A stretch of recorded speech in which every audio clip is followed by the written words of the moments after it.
అందరికీ నమస్కారం. నా పేరు తనుష్.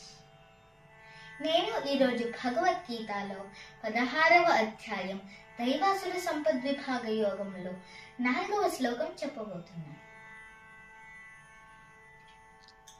దంభో దర్పోభిమానశ్చ క్రోధః పారుష్యమేవ చ అజ్ఞానం చాభిజాతస్య పార్థ సంపదమాసురీం.